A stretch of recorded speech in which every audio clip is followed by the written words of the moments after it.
These clowns haven't even gotten a next-gen game. They will play Starfield and Skyrim graphics and thank Todd for it. And then Wispy Willow said, I'm not going to click on their profile based on how they label it, but Creation Engine 2, but nice try. And then they show a screenshot. I've seen a lot of people say this. Like, bro, can you please just, well, I guess let's read this. While in the past this engine could have been considered good, it is well behind modern industry standards and isn't suitable for the types of games that Bethesda wants to make in it. The engine of the game is polished garbage, in short, I guess is what he's trying to say. And then Exicide said, bro, can you please just reply to your own reply or wait for my reply? It's super annoying. Okay, so he's complaining about that. But then he says, once again, we don't know the features for Creation Engine 2 yet. That is fair, okay? I think it's fair to say, listen, we haven't seen a deep dive on the engine. We don't really know what it's capable of. I would say that Bethesda's like clear fear of stating whether or not this thing can run at 60 frames is concerning to me. I would hope that they would be a little bit more transparent with it, but you know what? Maybe they have their reasons. Maybe they're going to blow us away at this Xbox event and show it running at 60. That would be cool. Talk about a way to get a standing ovation easily. Yeah, I don't know where this Creation Engine 2 stuff started. Does anybody know? Like, was it a YouTuber that put out videos on Creation Engine 2 to get people like super hyped? Maybe this is from Gaming Bolt. The overhaul on our engine is probably the largest we've ever had, maybe even larger than Morrowind to Oblivion, proclaimed Starfield game director Todd Howard in a rather candid interview from the tail end of 2020. Okay, and he's not at all known for exaggerating things or for lying to people. He is very reliable, right? Officially, fully fledged gameplay trailers of Starfield were still a way off at the time of this interview, of course. But Todd's assertion that their already super powerful Creation Engine, now called Creation Engine 2, was being overhauled. I'm sorry. Now they're super powerful and also sexy. Creation Engine that now is called Creation Engine 2 is capable of all this stuff. That right there is a little slip, I think, if he's trying to hype people up on this. If it's just the Creation Engine, but now it's called Creation Engine 2, it's not a foundationally different thing, okay? Emphasis on listen to the words I'm saying, because this is going to be clipped into a stream clip, and I know we're going to have like people jump in here and be like, actually, Creation Engine 2 is amazing. Foundationally, we know what the word foundation means, right? On the ground level, the thing that it's built upon, the bedrock of this engine, is the same as the Creation Engine we've had for ages. It's just seen some upgrades, and they've branded it as Creation Engine 2, as a new engine. And you know why they've branded it that way? Because they've received so much crap for years for their engine being an outdated pile of technical garbage in comparison to what all of these other engines are able to do. And so they're trying to get ahead of that by rebranding it, right? They're trying to get around that. It's like when Samsung released those, like the first generation of their QLED TVs. I'm saying this because I used to work selling TVs, so I know these TVs very, very well. And when they first announced QLED, the reason they announced it the way that they did is because there was a huge influx of people very interested in a new type of TV technology called OLED. And so you know what Samsung did? Because their technology they were using was just LED.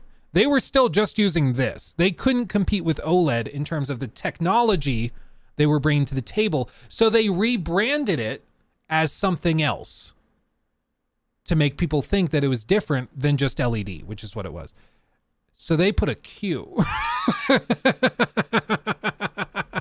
And so people would come in and try to buy a QLED or QLED TV thinking that it was just a fancier version of an OLED. After all, it's got an extra line, doesn't it?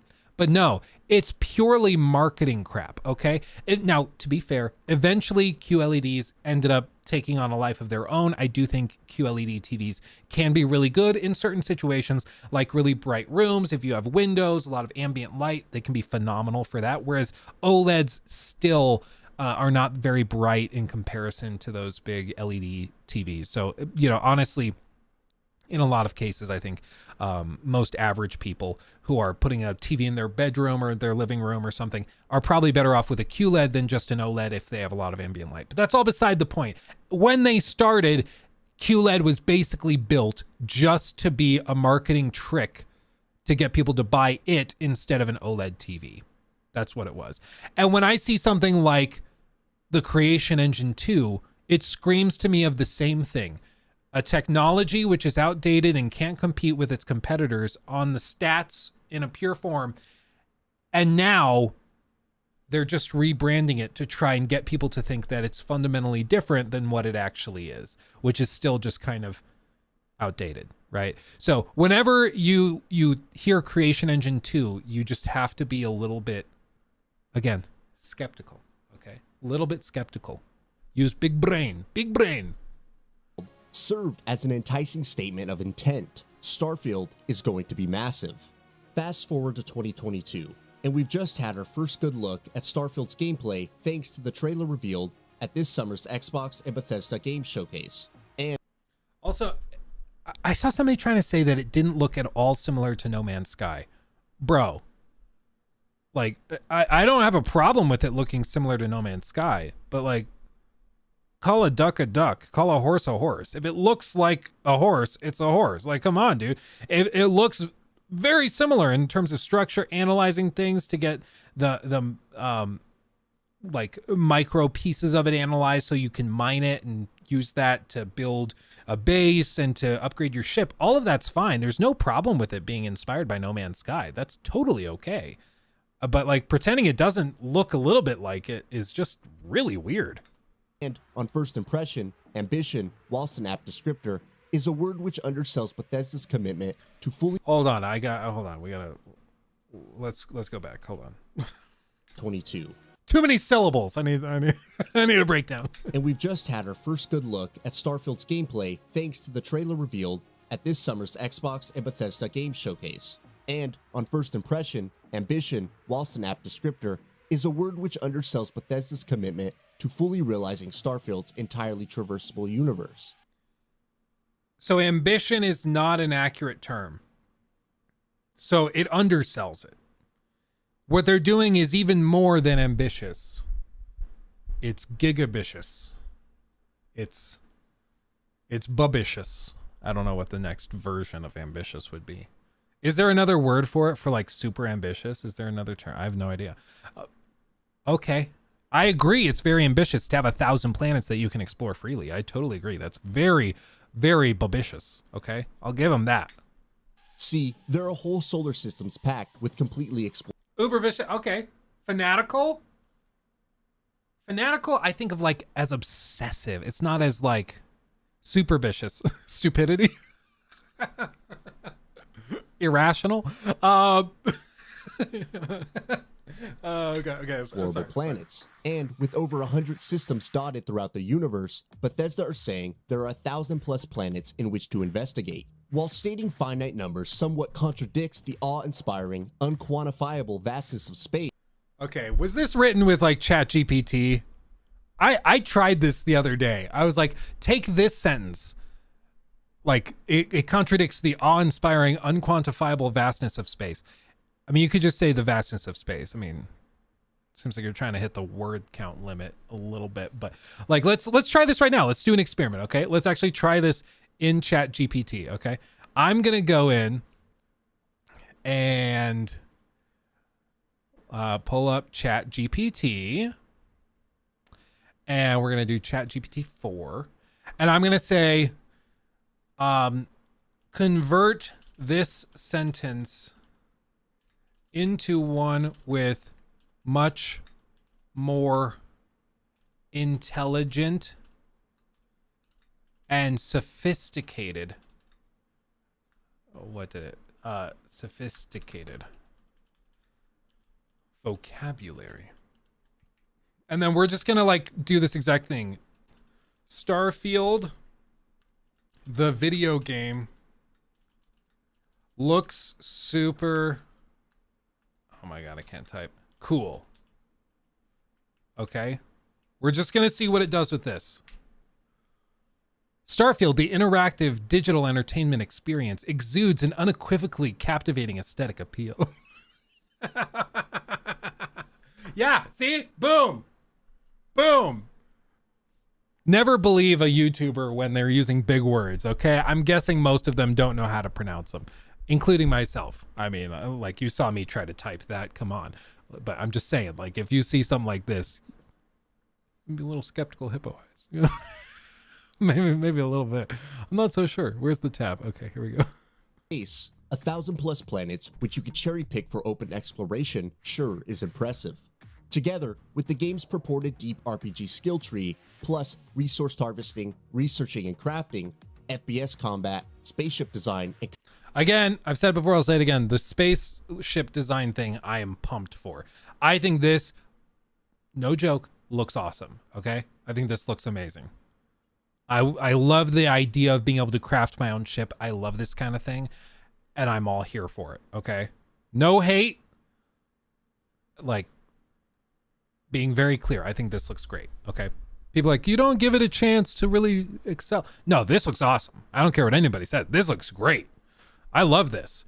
I'm worried about nice. Like how you get these crafting materials or like money and things to be able to build this. But honestly, if you're playing on a PC, I could see myself just going into like the command prompts or into console commands and just giving myself unlimited credits to just build a crazy spaceship, just to have fun with it. Like I'm looking forward to this. I think this will be awesome. Imagine what mods are going to be able to do. They'll just build the Millennium Falcon or something. It'll be crazy.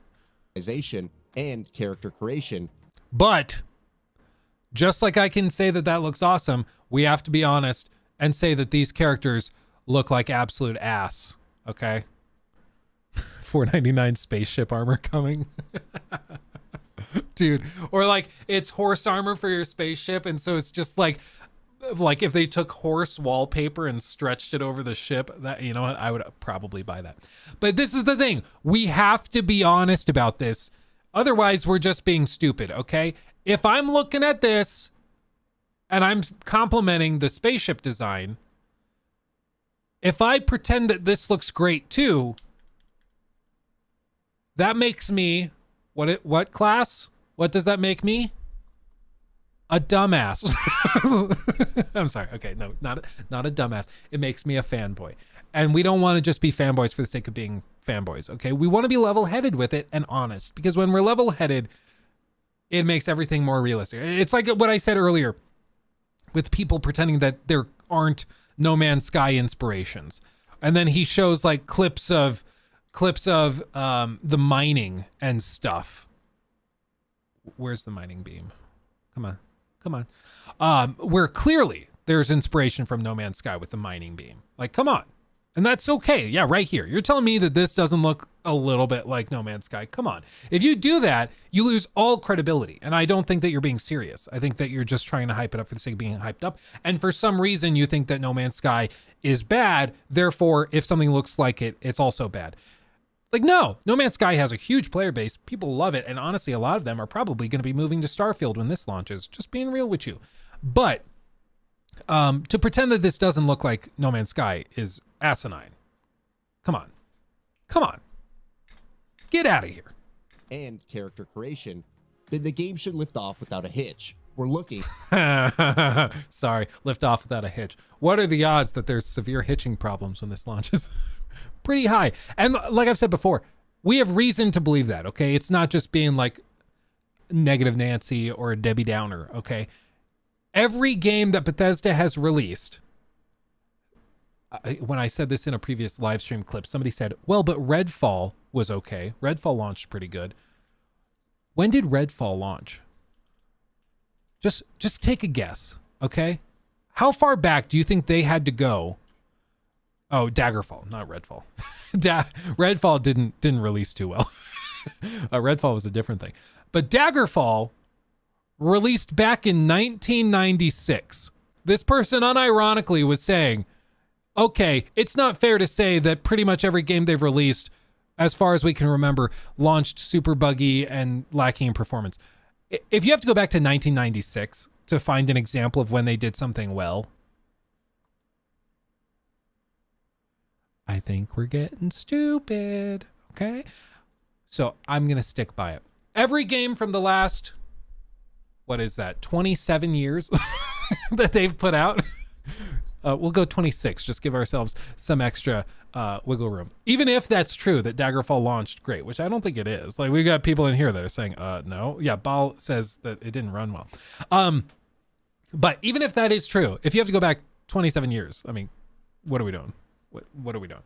So I will amend it. For the last quarter century, every Bethesda Game Studios title has launched with major performance issues. Clearly, they just don't prioritize QA or polishing and refinement. There was that story that just broke a few days ago about Tears of the Kingdom launching a year after they initially expected it to, because they delayed it a year for polish and refinement. They spent a year refining it and polishing it, getting rid of bugs and exploits and stuff. And that's just not how BGS works. And frankly, it doesn't work that way because they don't need to work that way, because people will still buy the game, still play it, even if it launches buggy and broken. Which is why I've said from the start, this is why you have to hold their feet to the fire. This is why you have to get upset when they launch something broken. Otherwise, we're just getting stupid. Like, we're just being ridiculous. So, anyway, let's just continue. At a technical marvel. A game with an unrivaled sense of freedom from a developer who spent decades building the reputation on large-scale, open-world RPG experiences. Firstly, though, there's somewhat the unfortunate fact that the recent gameplay trailer was broadcast at 30 frames per second.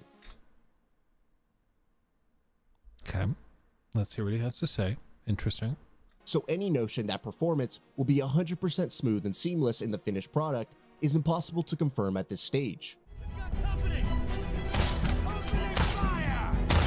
And we've also done, in previous videos, we've actually gone to the official gameplay video that they put up, and there are dropped frames in that footage. Now, maybe that's an encoding issue. Maybe that's an issue on the video side, but at least in the footage that they put out running at 4K 30, it drops frames. Only one or two occasionally. I think we only saw one frame drop actually at any given time.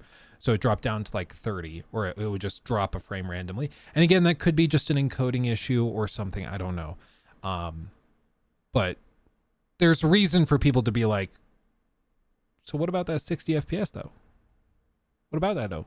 And honestly, if you're playing in third person, it's probably not that big of a deal. But first person, I do think frame rate matters, which is why people got so upset that Redfall only ran at 30 on console. Of course, Bethesda has a track record of releasing games which, on launch at least, exhibit performance issues, most notably in lackluster frame rates.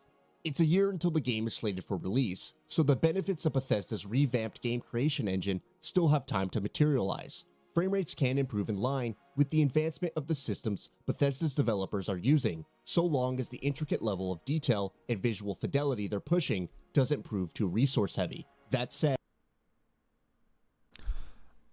that was like, what even was that sentence? It was just like, yeah, if you can get frame rates up, it'll be good because they'll be higher if the image doesn't prove too heavy. Like, what? What's the full thing here? So materialize frame rates. Okay, this is the sentence. Frame rates can improve in line with the advancement of the systems Bethesda's developers are using, so long as the intricate level of detail and visual fidelity they're pushing doesn't prove too resource heavy. So frame rates can improve in line with the systems they're using, as long as the systems they're using don't push the fidelity too high. This seems like a script written by an AI, even though this was 11 months ago and ChatGPT wasn't really a thing. This seems like super... I don't even know, like, what's the point of that? Okay, whatever. I'm one for being very verbose, and I tend to pontificate at length. Okay. So, I know that sometimes I might verbalize, gesticulate more than I need to, but I don't even know what this is. Like, with exploration being the forefront of Starfield's appeal, it was likely more important for the gameplay trailer to convey a sense of scale realistically, and for it to portray a believable sense of distance, rather than pushing frame rates closer to 60 FPS. From discovering the windswept climbs of craggy mountaintops, to casting eyes across barren desert icescapes, to traversing deep into lush tropical forests, a game centered on interstellar exploration must appear limitless, with not even a breath of poppin' breaking the wonder of gazing across an alien landscape for the first time. So, it's remarkable that from what we've seen so far, there appears to be very little in the way of distractions or subpar visual fidelity. Sure, if you look closely during exploration of the hostile moon Crete at the trailer's outset, there's the odd texture pop-in, but by and large, this wouldn't be noticed by the player. Textures appear photorealistic too, perhaps owing to photogeometric maps that are procedurally generated onto hand-placed assets like rock formations and cliff faces. okay, but like what he just said is patently false. Like we've even seen this demonstrated at GDC. He said that these are hand placed. That's not true. They're photogeometric maps that are procedurally generated onto hand-placed assets like rock formations and cliff faces. These rock formations and cliff faces are procedurally generated as well. Like, what are you talking about? This video is a waste of time. Well, this is the thing that drives me crazy. So many of these videos that we try to watch, like describing Creation Engine 2 or describing some of this stuff with Starfield, just end up being mind-bogglingly stupid. Like, they don't say anything. It's just 8 minutes of fluff. And if all you're saying is, hey, it looks good to me, the gameplay footage looks good enough. Okay, cool. Just be real with me like that. But like, what? I just don't understand it. It's like the video from the Colt guy. What is it? Colt Eastwood? Is that who that is? Like, I've never watched a video that was more fanboy-y and more corporate hype piece than any of that. Like, it was insane. Like, listen to just how he talks. Xbox Listen to this. has been in need of a strong, mature, open-world action-adventure game, and Starfield has been in development for nearly a decade. And this is Bethesda. Oh, wait, you guys remember what that was? Do you guys remember what that is? Look. Wait for it. Amua. Were you guys here for that stream? Amua. In development for nearly a decade, and this is Bethesda's return to true form of the massive RPG since Fallout and Elder Scrolls. There are certain very important aspects of Starfield that Bethesda and Xbox have hidden away from fans for the big reveal, but this week changes all of that.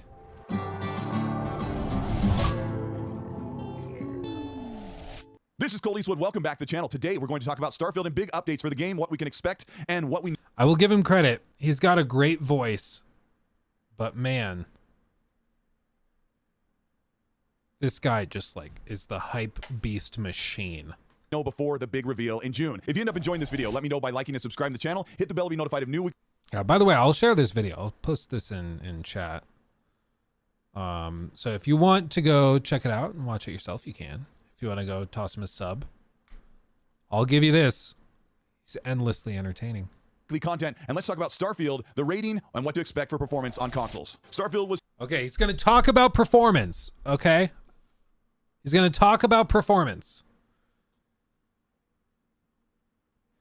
Okay. teased in 2018, shown in full for over 10 to 15 minutes in the summer of 2022, and is now being pushed for release in September 6, 2023. Recent interviews with Bethesda's Todd Howard and Phil Spencer reveal some information about how Starfield will play and how it will run on Xbox Series consoles and PC, and what to expect from a long-awaited, mature title for the Xbox platform. This week, the ESRB released the details that Bethesda submitted for the description for Starfield that gives us an insight into the gameplay features, the type of mature themes that we'll be dealing with, and what type of weapons we'll be wielding in this huge galaxy-wide RPG. It says, quote, "This is an open-world role-playing game in which players assume the role of a miner, tasked with finding artifacts across the galaxy. From first and third-person perspectives, players interact with various characters, complete quests, and search for supplies while battling enemies. Humans, robots, alien creatures. Players use futuristic guns, lasers, axes, and explosives to..." I don't know why. The way he did this with, like, the text over the transparent... oh, it's, like, making me sick. kill enemies. Trying to read something while it's moving in the back behind it. I don't know why this is like making me super, ugh. Hurts my brain. Combat is fast-paced with frequent gunfire, cries of pain, and explosions. Attacks on some enemies can result in blood splatter effects. Several environments depict bloodstains on the ground around corpses. Several. Wow. I mean, this is something we already talked about. It doesn't seem like there's any gore system in the game at all. This was something people had initially gotten kind of frustrated by in the first gameplay reveal, that there's no gore system. Even blood spatter seems very inconsistent based on the footage we saw. But you know what? If you play a game like Starfield and your biggest gripe is that limbs don't fly off when you shoot them, like, I don't know how to help you. I mean, honestly, should be a very small complaint, but I will say it is a noticeable cut, especially coming off of Fallout games, which had gore systems. There'll be a mod for that, probably, yeah.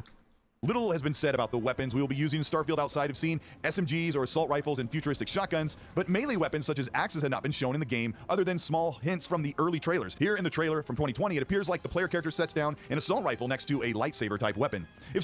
Lightsaber type? I don't know. That looks like a grenade or a healing kit or something like that. That doesn't look like a lightsaber. Maybe it is. I don't know. Starfield is that's like very large for a lightsaber. Or battery? Yeah. There's no blood in space. Oh, well, there you go. I didn't know. going to have any type of laser swords. This is something that Bethesda wants to save for a surprise for fans at the showcase in 1 month. Fans all too familiar with Fallout 4 and the range of projectile bullet firearms and laser guns from the Institute will feel right at home with some of the advanced weaponry we will have in Starfield. The rating goes on to explain the more mature themes that we'll see outside of gore and blood. It says, the game contains some suggestive material in the dialogue, and after sharing a bed with characters, for example, life is a sexually transmitted disease that's 100% fatal. Or, I'm all for getting a little wild, but next time let's try it without the jetpacks. Or, talk about seeing stars. Whew, that was amazing. A fictional drug, Aurora, is prominent in the game with a section involved. Are you guys ready for like the cringy sex dialogue? I'm so ready. I'm buckled up. He's going to describe everything that he reads, so I'm just going to skip past it because that makes me super nauseous. That were shown in 2020 outline the fishing colony on planet Neon, where the drug Aurora is farmed from the sea life and used in a hot market commodity amongst the Crimson Pirates and down-and-out citizens across the galaxy. Isn't that just Avatar? What you're looking at here is the Pleasure City of Neon.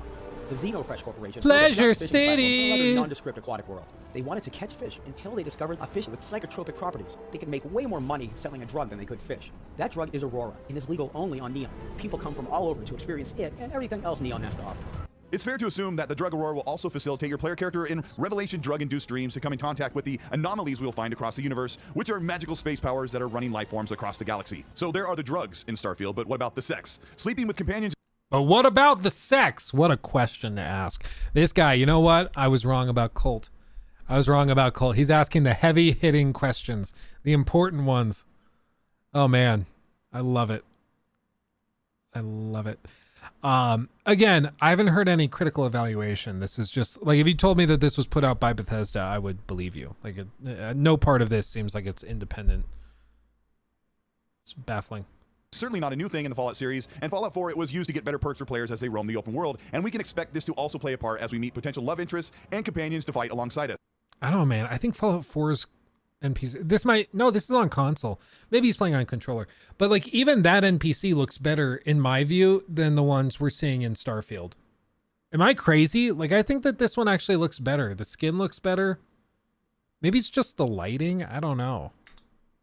It's unknown if your robot companion Vasco will become a sexual partner, like we saw hilariously in Fallout New Vegas with Fisto the robot, but I'm assuming that most love interests will be tied to just humans in the game. And speaking of humans in Starfield, there are hints in this description that there will most likely not be humanoid aliens across the galaxy, meaning we will not find bipedal, alien language-speaking, human-like creatures like we would see in Mass Effect. So alien life might only be relegated to creatures, critters, and monsters. So we'll be able to shoot, hack, and romance. Which I'm fine with. I mean, evolutionarily speaking, it's always triggered the crap out of me that so many aliens are depicted as being basically humanoid.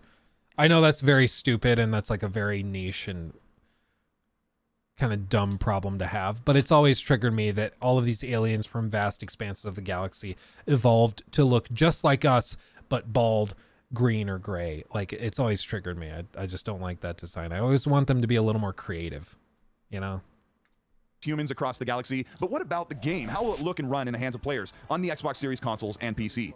All technology, software, and hardware combinations for Creation Engine 2 running Starfield and the advanced power of the new consoles and new capable gaming PC points to the fact that Starfield should run at 60 FPS or at the very least have a performance mode for 60 FPS on the Xbox Series X. This difficult question was recently asked on Kinda Funny Games Xcast when Snowbike Mike asked Phil Spencer. 60 frames, 30 frames. Should Xbox players expect a clear message this summer with Starfield with 30 and 60 frames? That's a big lesson learned, as you brought up. Should we expect that answer as clear as day? Yeah. Okay. Phil's answer here does Should we expect that answer? Yeah. Okay. I mean, like I said, I think it's a layup. If they just want a quick applause, just announce that it runs at 60. But what was that exact question? 60 frames, 30 frames. Should Xbox players expect a clear message this summer with Starfield with 30 and 60 frames? That's a big lesson learned. Should Xbox players expect a clear message with Starfield this summer? Okay. As you brought up, should we expect that answer as clear as day? Yeah. Okay. Okay. So we're going to get an answer about 30 or 60. Okay. Well, Phil's answer here does not garner a ton of confidence for 60 FPS on console for a couple of reasons. First of all, Phil is giving a quick, brief yes that shows he is critically trying to protect the big announcement that belongs in the hands of Todd Howard and the team at Bethesda for the Starfield Direct. But also looking at Phil's face when he answered this question, we could be looking at another disappointing reception of Starfield having to be announced at only 30 FPS on console like they had done with Redfall this past month. Inversely, when Phil was discussing the advanced technology group for Xbox that had been sent out much earlier to work on Starfield, he says, but when Matt Booty and Jamie Leaders running ZeniMax and I sit down, I think we can engage earlier with our different studios. We did a better job with Starfield. Again, nobody should believe it until they're playing the game, but that game was earlier on in production, and it was easier for us to kind of swarm a bunch of people to go and kind of help with some of the technology on our platform and ensure that we're going to ship a quality experience there. which I love. And I got to hand it to Phil Spencer. He's been very upfront and honest about this, where he's just like, well, all that really matters is when you get your hands on the game and you actually try it, whatever. You know, I can appreciate that. He's being real with it. It's amazing to me, though, that we're watching a video that claims to take a look at whether the creation engine and 60 FPS on console can be expected, all this. And the critical one, the one who has the higher standards, is the CEO of the company that the video creator is sucking up to. Like, the CEO of the company is the one being more level-headed about this and critical about it than the fanboy that's making the video. It's amazing to me.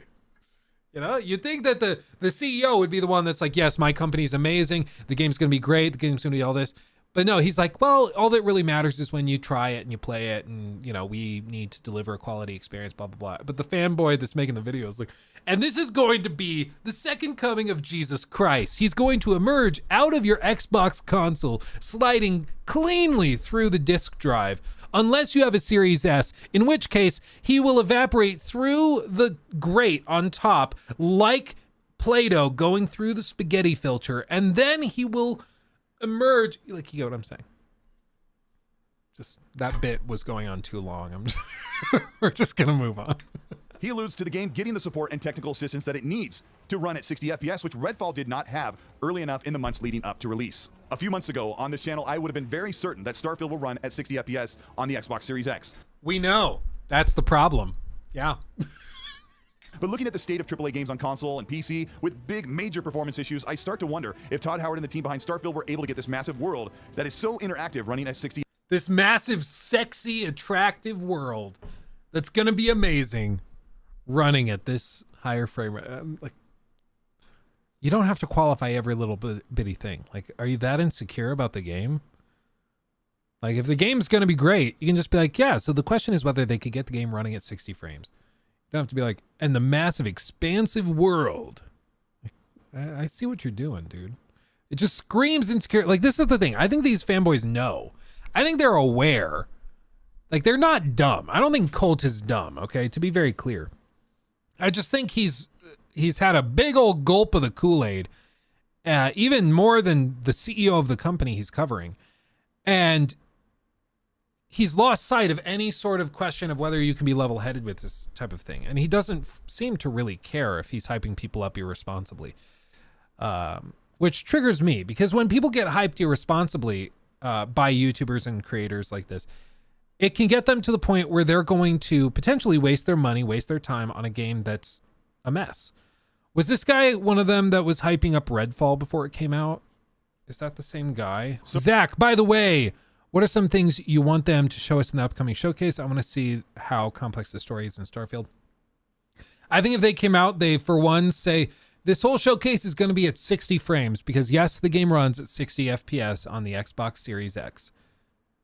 Like, if they came out, started like that, that's awesome. They then come out and they show an extended gameplay sequence demoed in real time on stage. I think that would be great. I mean, on stage, it'll probably be pre-recorded, but still. Maybe with Todd playing like the good old days, something like that. Where it seems much less staged. It probably still is staged, but just something like that I think would go a long way.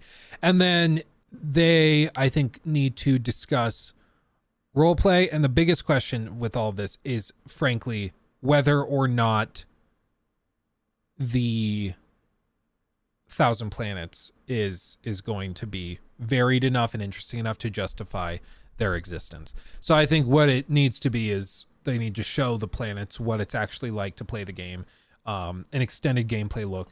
The best way to do this would be to get like actual creators, and I'm not saying this because they won't talk to me, so I would never be invited, but they need to get creators out there to play like an hour of it or 2 hours of it and go to any planet they want just to see what it's like. That's what they need to do, frankly. Like, each one of the creators that we invited got to try exploring a different planet. If they did that, that would make me much more confident in it. But I don't think that they're going to do that. I think they'll do what they did with Fallout 4, Fallout 76. They'll show a very carefully orchestrated presentation that makes it look pretty good and gets people excited and doesn't tell us much about how it's actually going to launch. But we'll see. We'll see. Anyway, I think this is the same guy that did the Redfall hyping too, which the best Western RPG. This is going to be awesome because it's going to show what hype can do to your brain. Bethesda has long delivered some of the best Western RPGs and action-adventure games, and now with Xbox, they are ready to release Redfall, a brand new IP for the platform, and one of the most revealed games in the catalog. Many feared it would flounder like Back 4 Blood, and now we are finding out that Redfall is better than you expected.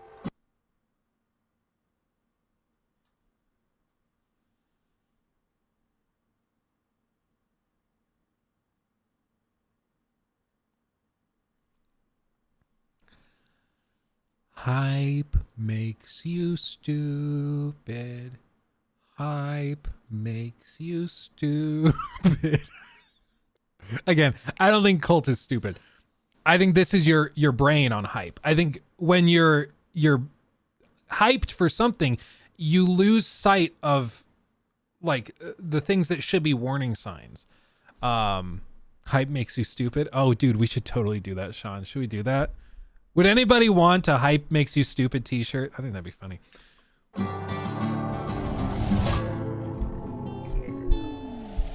Recently, Games Radar had an extensive interview with Harvey Smith and Ricardo Bear of Arcane Austin, the team behind Dishonored and Prey, now tackling their biggest game ever.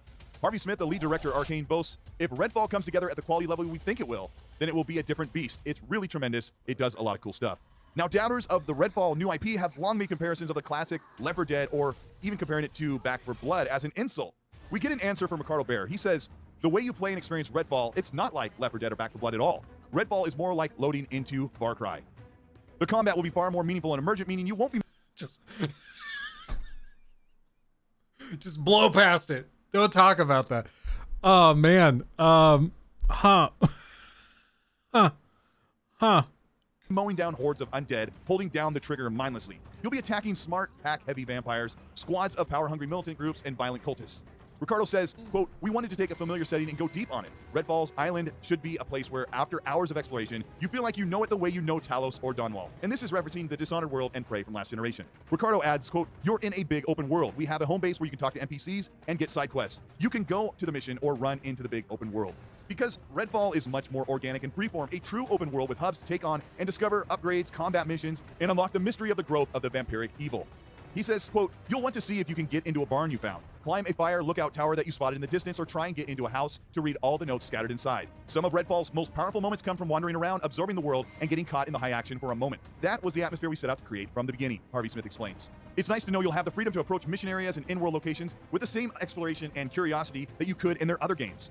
He says, quote, Redfall is an on-foot game. The scale and the pace is a little slowed down in that respect. We want you creeping through a cornfield at night in the fog, hearing vampires whisper in the dark. Maybe you'll spot a farmhouse in the distance, sneak over to it, only to find that it's full of cultists and a few trapped survivors. See what I mean when you can't distinguish what's his commentary and what's just PR speak from the executives or marketing people that work on the game. Like, all he's done so far in this video, to be fair, is read statements from the game's developers and directors and stuff. But it's indistinguishable from his own commentary because his commentary is basically just marketing talking points. Who you can save. That's the kind of vibe that Redfall has. An exploration and story-based RPG.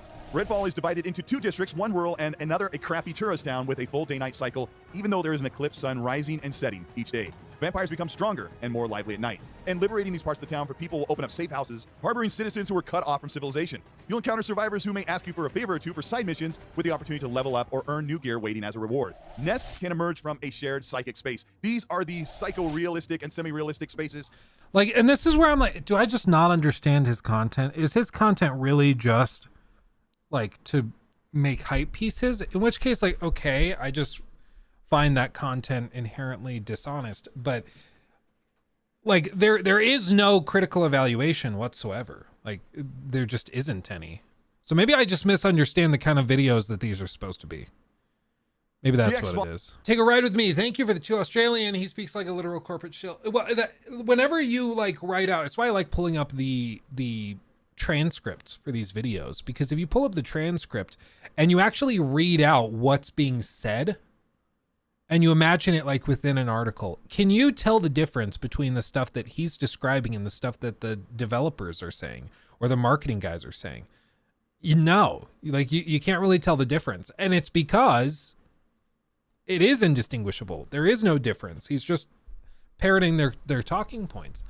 But I think most people are at least aware of how unhelpful this is. Even like this. Should we make fun of Maddie a little? Should we? You guys know I love me, Maddie. You guys are probably even seeing it somewhere in like my recommended video feed. I watch Maddie's Defining Duke podcast. Yeah, you can see it like right here. I listen to his Defining Duke podcast. I love me some Maddie. Okay. Well, look at this right here. Do you think we're gonna agree with Maddie? Raw reactions to the Starfield gameplay. Salutations. Should we do this? Should we do this? I don't know. Yeah, everybody, if we can get to 350 likes, we can. I mean, I know we can, but if we could get there, that would be amazing. Should I talk like one of these guys? Guys, if we get to 350 likes, Phil Spencer will give me a back rub and maybe a little more. Get to 350 likes and we'll find out. Is that pretty good? Is that pretty good? But Luke, Radiant AI is a game changer. Yeah, it was a game changer when they announced it for Oblivion too. This is I'm guessing, Andrew, that you're joking and you're memeing on the Radiant AI, because in that video I showed that they announced it for Elder Scrolls Oblivion in like 2006. They announced it. But yeah, it was, man, I hope you're at least joking. If you're saying that with a straight face, all you need to do, go back, like literally just do this, look up the making of Oblivion.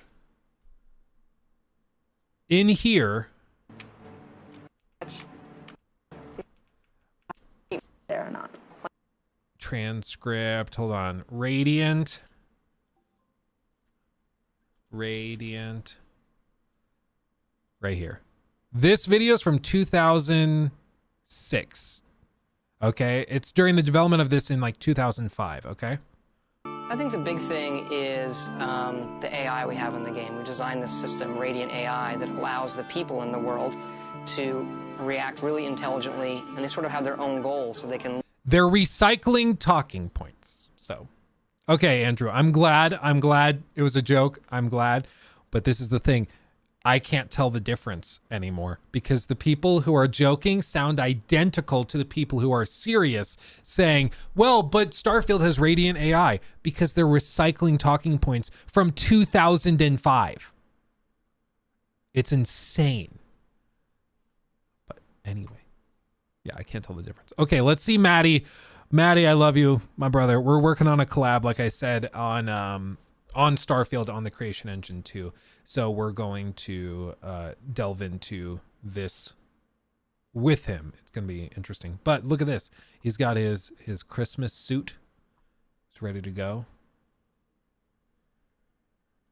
Let's see. Everybody, it is Maddie here today. We finally did it. We saw Starfield. I reacted to it live here on my YouTube channel. And unlike what I did with Fallout 4, I never archived that moment. And having the chat there, we had 10,000 of you. I'm going to share live this with you me guys. here on YouTube. It was... Hold on, I'm going to share the video. You guys can go check out the video yourself too. There we go. Boop. Let's do, where did it go? Dapper. I know, right? I need that suit.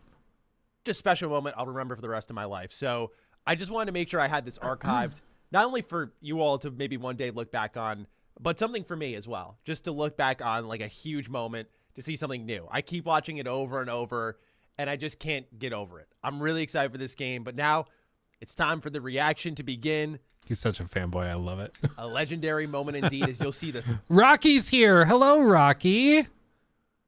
Hello, Rocky. Slow crescendo upwards, and I lose it by the end. So enjoy. I'll have much more content out today. Fret not. We're not a reaction channel, but we're making an exception this one time. So enjoy. And I'll see you all soon in the next video.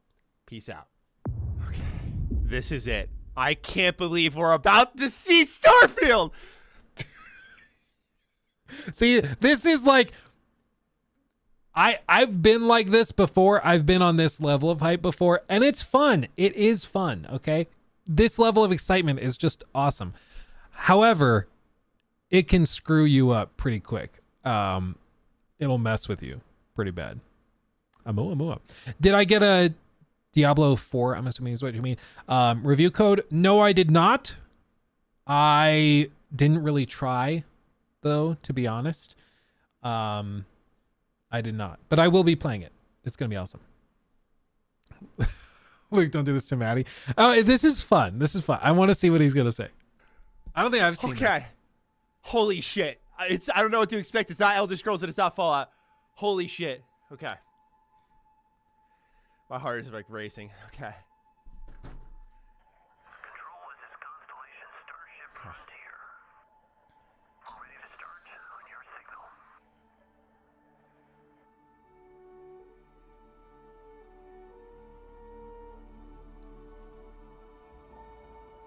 Okay.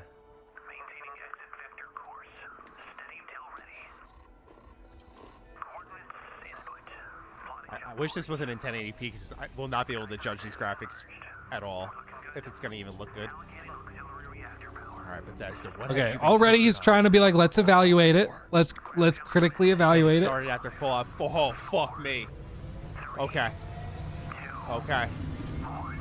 Okay. Okay. Did I see two people at some point? Did I see like...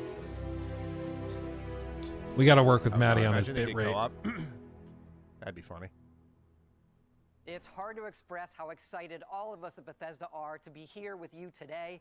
We're so grateful you're spending the time, and we know you've waited a long time to finally see Target the fresh Starfield. cut. It's easily our most ambitious game ever. Like our previous games, it's an epic role-playing game where you get to be who you want and go where you want. But this time, you'll be exploring space. So let's jump right in. This is early in the game as you arrive on the mysterious moon. So like earlier you guys were asking me what should they do for their showcase. What I think they should do for their Starfield showcase, it's going to be something like this. I think it's going to be pre-recorded, kind of like it, and they'll be on the stage and all that. I don't know why they would do it live when they don't have to. So I would guess it's pre-recorded, but what I think they should do is they should show it running like in real time. Even if it's just propped up on a table here and he has the controller in hand and then they cut to the screen capture, just that little bitty thing of like, we're going to run this in real time. Even though it's pre-recorded, I think that would go a long way. Just to show like, listen, we want to be transparent. They have to show or send that message. Because again, their last game was Fallout 76. I know it's a different team. I know it's all that blah, blah, blah. But technically speaking, the last game from BGS was Fallout 76. They need to win people back, in my view. Do you think Todd and Jensen dock leather jacket? For real. For real. Luke, you should dress up like that for the reaction. I actually looked up the company that makes his jackets. I wonder if I could find it again. It's like a nice jacket. It's not as crazy as I was expecting. That would be really funny. What are the odds he actually wears it? In terms of like a custom, like a handmade in Italy leather jacket, it's not insane in terms of price. I've seen some that are like, you know, $2,000. But he wore this at the Fallout 76 reveal. He's wearing it in the Starfield reveal. Do you think he wears it again?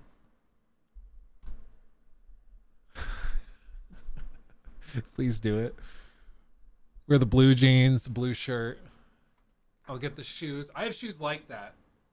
That would be really funny. Should we do it? I think that'd be really, really freaking funny. I'm going to go to my accountant. They're going to be like, Luke, why the hell did you spend $400 on a jacket and then try to write it off? I'm like, it was a costume. It'll make sense, I promise. He did oil it though, so he probably uses it again. It looks like a jacket he actually wears a good amount. So, and like I said, I think what was his outfit in the Fallout 4 reveal? Fallout 4 reveal. I think it was the same jacket.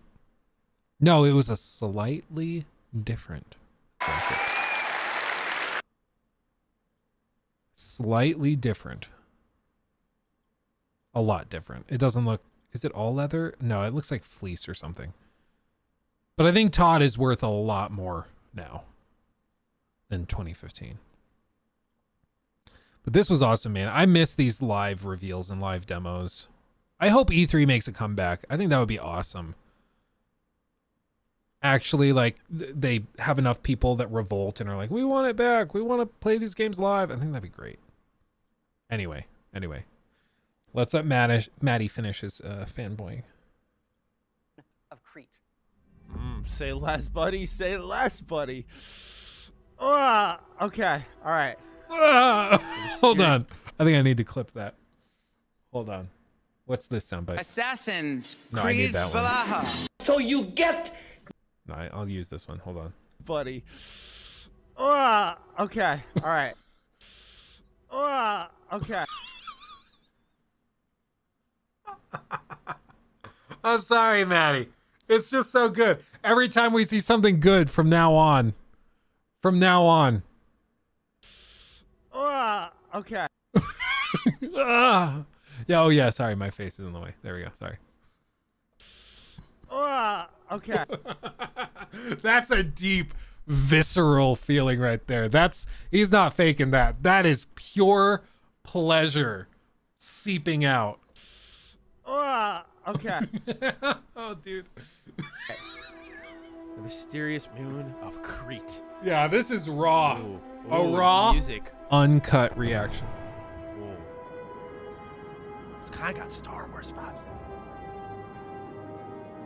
Moon of Ancelon. Okay. This is the moon of a planet. This is big. This is open. Okay. Big chunkus. Gotta chill. Okay.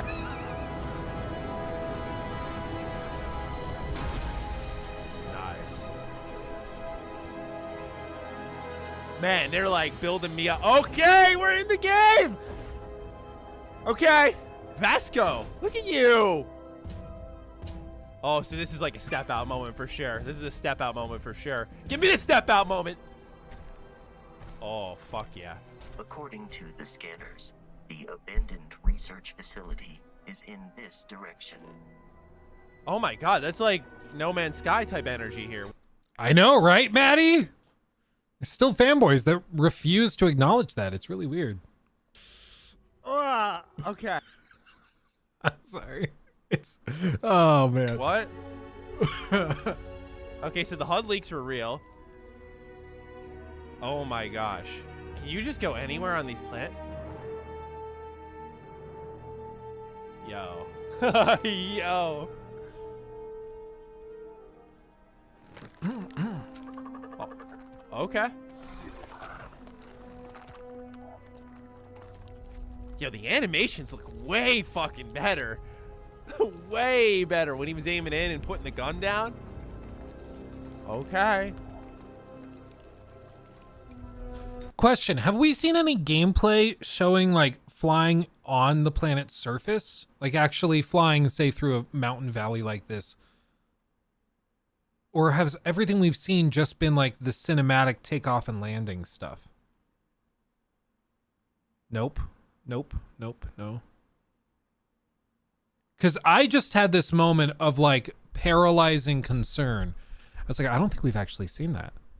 And I was mentally like, we know that there's load screens to go from space to the planet's surface. And if it's like, if it's this thing where you transition from space and then it lands for you and you can't fly on the planet, man, that would be totally unacceptable as far as I'm concerned. Maybe, I don't know how on earth they would do that though. How do you make a space game with giving you a spaceship and not let you fly around on the planet? I don't know how they would do that. That would be unacceptably stupid. So I'm going to go with they just haven't shown it yet, but that is a thing because that would be unreal. Like, that would be ridiculous.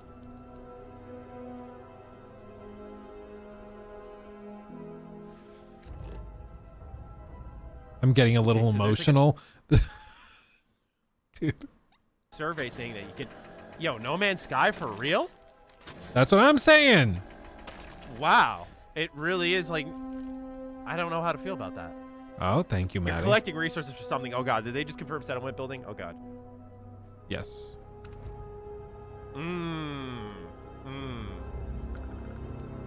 Dude, they gotta show dialogue. It would appear that pirates of the Crimson Fleet are Can you using steal this facility. ships? Okay. I need them to Wait, that's say a if big we can jump. steal ships. Okay. They confirmed How it? crispy Okay, is this good. game as a first-person shooter is the question. I want to see what Maddie thinks of gunplay. Because when I talked to him like a month after this, he was like, I said during the reveal that it didn't look super tight.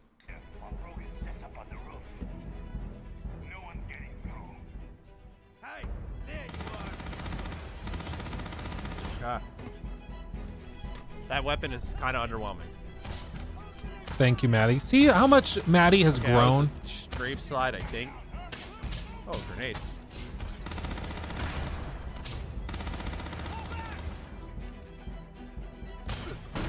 I'm so proud of Maddie. Nice. I was kind of expecting gore there, I'm not gonna lie. Confirmed, not in there. Ooh, a little new lockpick mini game?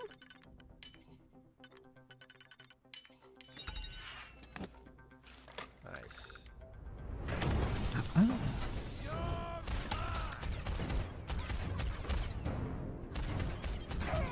Yeah, I'm gonna be real with myself. These guns don't look like they shoot great at all. Maddie. There we go. I also, this is something I've mentioned at this point now once or twice, but I totally agree that this reveal was kind of underwhelming. I agree with you, Poison Dart. But like one of the things that nobody talked about, and I didn't even really think about this or notice it till after the fact, was just how many weird little things were going on in the gameplay they showed that don't make any sense. So like this, look at this. This is that clip. But what's going to happen We're going to play this back at like 25%. What's going to happen is you're going to see this guy, he like runs back to get cover, but when you turn back to him, he's just standing on this box for some reason. There's no reason for him to be standing. He's just standing there. And then the player character will run over here towards the ship, and there will be another pirate right here in this back corner that just starts to try to run past you. So like, watch this. So he's shooting you. You might think, oh, his AI is going to have him get behind cover. That's smart. That's good. Radiant AI, as it were, right? But watch what happens. Watch what happens. So he turns away to look at this, which is fine. I mean, you're getting behind cover, reloading, looking at the dynamic event. That's totally fine. No problems there. I wonder if this is like ship summoning, if you're able to summon your ship anywhere on the planet to you if you get far away from it. That would be cool. But you see right here, look, he's standing on the box, facing away from you, using this little circular vent as cover, I'm assuming from you or maybe from the ship. It doesn't make any sense. Like, I don't understand what the AI is trying to do here. And why is he on the box? Did he clip into it? Did he climb up onto it for some reason? Like, in the age where AI has been a major point of contention in recent years, and especially recent releases, seeing AI perform like this in a hand-selected gameplay sequence is concerning to me. Yeah, he's flashing his ass at me is what he's doing. See, he's facing away.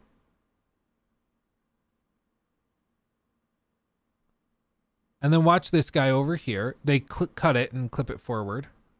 There's going to be a guy right here. See, he turns. And he's running away from you for some reason. Which this I could forgive a little bit more. It kind of looks like for some reason, maybe his like, he got aggroed to the ship. And so I would argue he still should have like heard you and seen you killing his friends. So he should be aware that you're there and not just walk with his back out. But you know what? If he's aggroed to the ship that's coming in, I wouldn't say that that's unacceptable. It just doesn't look very good that he's just like letting you shoot him in the back for no reason. But whatever, I can kind of forgive that one. He's just shy. That's why he's facing away. Yeah, maybe. Shooting the jetpack, having it explode is a good touch. I'll give that. And I've said before, I don't think that the particle effects and smoke stuff looks very good. Maybe it gets better, but even running at 30 frames, if we go normal speed, I don't think this looks very good. Stefan Rodriguez super chatted $20. Was a die-hard Xbox fan until I switched over to the P3 for the free online play, been Sony ever since. Finally built my PC so I can get the best of both worlds. Any Xbox exclusive recommendations? Haven't played since 360 days. Oh, interesting. Well, first of all, thank you for the $20. Very generous. Yeah, if anybody in chat has recommendations for like Xbox games that are also on PC, put them in chat. As for me, like, what are games on PC, or games rather that are not on PlayStation that are on PC that you can enjoy? It honestly kind of depends on what type of game you like. If you like sim games, I mean, obviously there's a ton. Sea of Thieves is really good. As Dusk Falls, that's a quirky sort of like choose your own adventure game. I enjoyed it a lot. That one's good. Good fun. I mean, the big thing for me, like the games I get a lot of pleasure out of are like Factorio. If you've never played Factorio and you like sim games, Factorio will steal your life, okay? Like it'll, like goodbye life. Other games you could, if you like the cover-based shooters, you could get into Gears. They've got some more Gears stuff. It's good stuff. OMG, Luke, have you seen Destiny play Factorio? I know in like all of the clips I've been recommended of him on like TikTok and stuff, he's playing Factorio while talking to people. So I have seen him playing it. It seems like it's, at least in the clips I saw, it's been his go-to game for a while. Grounded is fun. Grounded is a good time. Well, exactly, take a ride with me. There aren't a lot of Xbox exclusive. There's a lot of PC games. So there's a lot of PC games that are not on PlayStation, but in terms of Xbox games that aren't there, not a ton. Halo Infinite's campaign is a good time, especially on Game Pass. It's a good time. One thing here, I just wanted to point this out. There's like hardcore popping on this loading dock. I don't know if it's a compression issue. It might be. Actually, you know what? Now that I'm looking at it, it looks like popping, but I think it's a compression issue. I'm going to give them the benefit of the doubt. Because you see here, for 2 frames, it disappears. And then it comes back. But you also see there's like a dropped frame, which is probably why it glitched out. So it overcompressed it into just gray blocks and then brought it back. So I don't think that's actually... I'll recant that. I don't think that's actually pop-in. You can see it if you're looking at that dropout platform. You'll see it here, but I think it's a compression issue. Right there. Well, I don't know. Now I'm... Okay, hold on. Did the whole platform do that? Because that's not just a singular couple micro blocks of pop out. They got me questioning everything. I'm losing my mind. He took my thing!